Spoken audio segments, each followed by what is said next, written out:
What's up, YouTube? It's your boy, Tony Mack. Return of the Mack. What's happening? How y'all doing this morning, man? I hope y'all having a great day, up running, jumping, and getting it, man. And I start off every one of my videos like that. I don't know if y'all noticed that, because I'm trying my best to inspire y'all to live your life and enjoy your life, or at least make peace with your life. You know what I mean? Because it is short. And let me show you, right? I was watching this little clip of Eddie Murphy from the movie Holy Man. A lot of y'all may not remember it, but it was a great movie where Eddie Murphy played this bald head dude, right? And he was saying on the movie, you have 75 years on this earth if you lucky. 75 years on this earth if you lucky, right?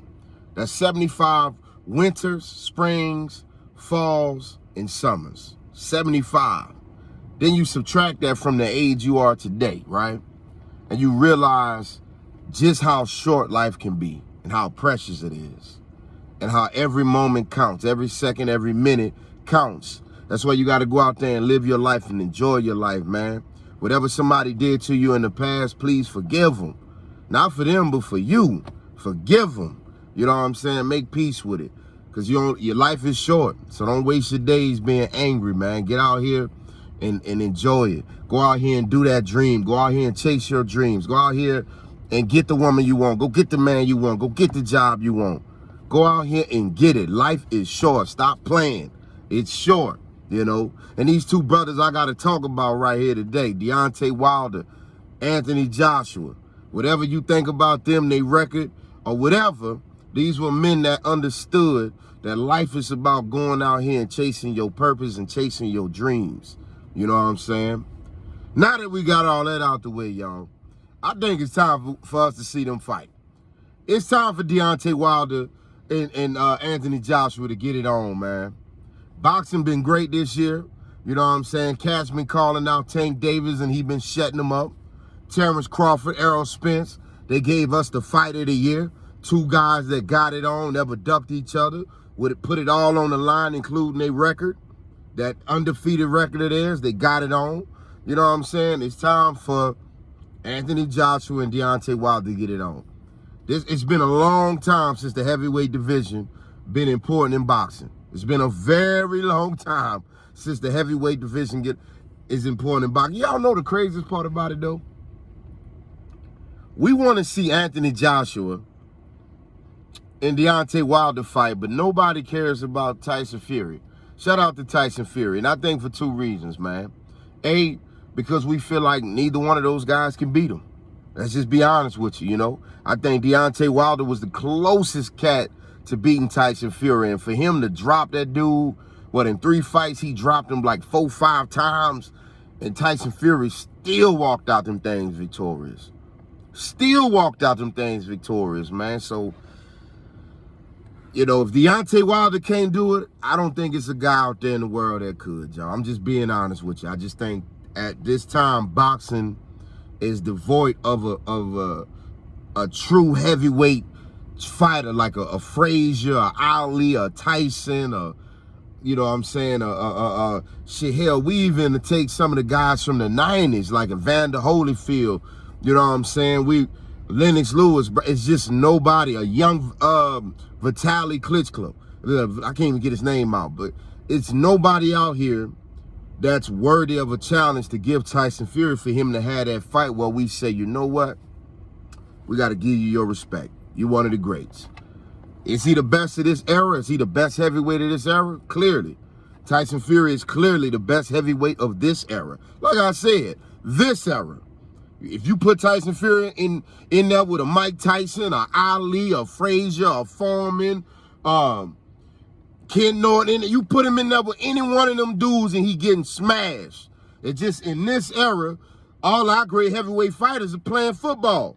All of them cats in the NFL. Michael Parsons would have been heavyweight champion of the world.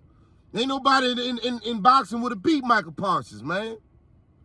That's why when I look at a guy like Deontay Wilder, keyword wild, because he get in that thing and he just be in there fighting like a project chicken, getting it on, and you know what I'm saying? That's all you see with Deontay Wilder. But if you get hit by one of them missiles, if you get hit by one of them bazookas, you're going down. I done seen Deontay Wilder flatline a lot of opponents.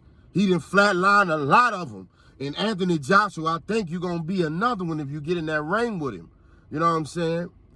But the other thing I got to admit about Deontay Wilder, man, as much as we say he fight wild, he makes me wonder, like, what would have happened if Deontay Wilder would have picked up boxing at like 5 or 6 like any other fighter?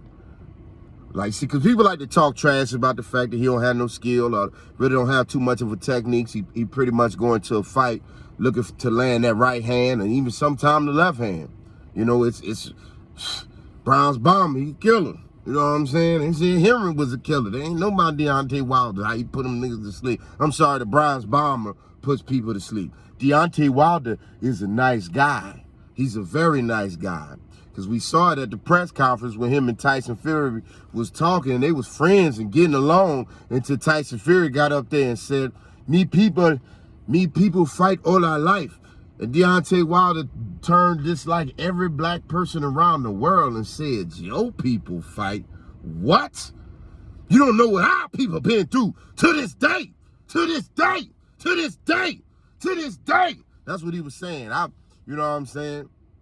At that point, I was like, yeah, he gonna win this fight. You can't beat a man with that much fury on it. You can't beat that man with that much power. He got this fight. I'm putting my money on Deontay Wilder. And I knew I was gonna lose it. And as soon as Skip Bayless was on Undisputed talking about Deontay Wilder was gonna win the fight. Words of advice to anybody who loves sports. If your sports take agrees with Skip Bayless, you are wrong. I don't care who it's about. From LeBron James to the Cowboys, to Russell Westbrook, to what he got to say about anything in sports. If Skip Bayless is saying what you saying, you are wrong. It's so goddamn bad now that when I watched Undisputed and looked up and they said, yeah, my guy Deontay Wilder is going to beat Tyson Fury, and this is how he's going to do it. As soon as he said that, I just handed my partner the money. Here you go, bro. I don't even need to watch this shit. I don't even need to watch this, bro. Skip Bayless is always wrong. He's always wrong. You know what I'm saying? And shout out to Deontay Wilder. You still a warrior, man. You still a warrior. A man is measured by his wins, not his losses. You still a warrior. And you got up in there. You took them 3 losses to Tyson Fury. I know on your record it's going to say 2 losses in the tie. But all us real niggas who watch boxing know that first fight wasn't no motherfucking tie. And you fought a Tyson Fury that was coming off getting drunk in a motherfucker. Tyson Fury is 863 pounds from just fucking liquor. And you fought that dude who was recovering drunk, thinking about killing his motherfucking self, wondering where it's going on in boxing. And you fought him and they gave you a tie. They gave you a tie. I said, them next fight, you ain't got a motherfucking chance. Nigga, Tyson Fury went from looking like me to looking like a fucking model. That nigga went got in shape. Tyson Fury went got abs. He looked like white Deontay Wilder. That nigga almost looked like white Kratos. Yeah, I said white Kratos because we all know Kratos is black. God of War for all my nerds out there, especially my nigga nerds. I was like, he ain't look like Deontay. Deontay was fucking shredded, but he looked better than what he looked like in the first fight. And I said, there's no way you can beat him. Deontay Wilder, Anthony Joshua, y'all can't beat Tyson Fury. So we gotta move him out the way. But against each other, we want to see y'all get it on. We want to see y'all get it on, man. I'm keeping it real with you. And I've been making excuses for Anthony Joshua for years. I'm like, Deontay Wilder ain't got no skill to touch that boy. He ain't got no skill to touch that boy. But after them last couple of fights, even the fight you won, you flatlined no boy. I ain't gonna lie to you. You hit, as soon as you hit him in the 8th round, the whole thing, you know what I'm saying? But he was beating your ass for them other 7. And that man took that fight 3 hours before the fucking fight started. That man didn't even know, he wasn't even fucking training for you. He probably, like most white boys, training for fucking CrossFit and swimming. You know what I'm saying? He wasn't even training for you, Anthony Joshua. That man found out on fucking Facebook he fighting you. He found out on Twitter it was announced to him that he fighting you. He didn't even know what's going on. And he tuned your ass up for 7 rounds. But in that 8th round, you showed him why you a world champion. In that 8th round, you showed him why you body, because you flatlined him.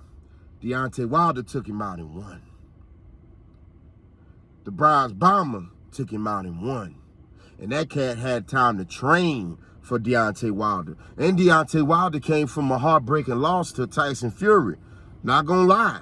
First fight, close. Second fight, Tyson Fury beat that nigga so bad, I went home and blew up all my motherfucking Black Panther tapes. I was mad as shit, nigga. I knew how white people felt after Jack Johnson knocked the shit out of Jim Jeffries. You know what I'm saying?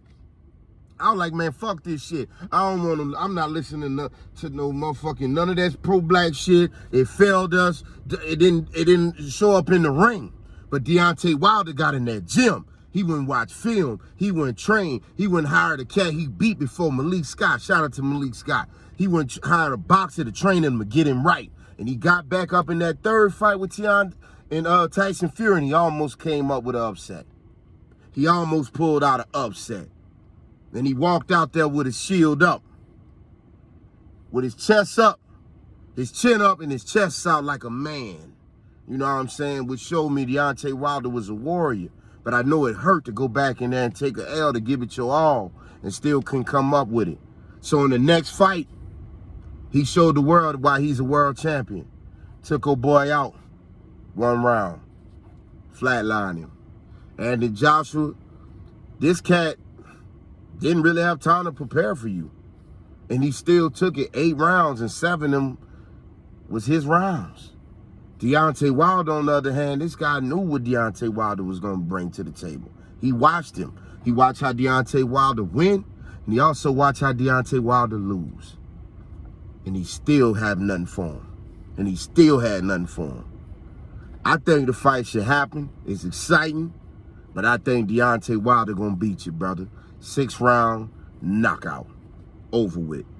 And that's what I got for y'all, Tony Mack. Nah, I ain't gonna end the channel. I gotta talk some 49er news, man. It's football season going around, baby. We gotta talk some 49er news, man. They talking about my man Trey Lance, which is weird. It's the 49er fans that talking about Trey Lance.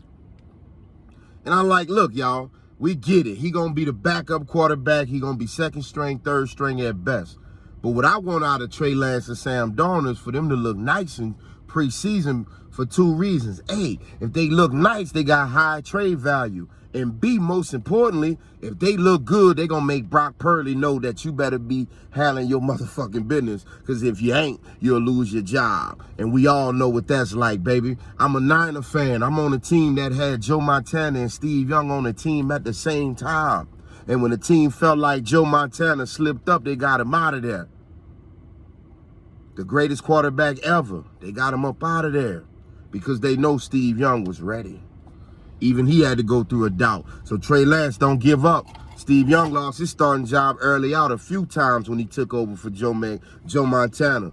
But guess what? Steve Young is also in the Hall of Fame. So Trey Lance, don't let these haters distract you, my brother. You still got it. Just stay with it. You know what I'm saying? Brock Purdy, that means get on your shit because you got 2 quarterbacks that played nice.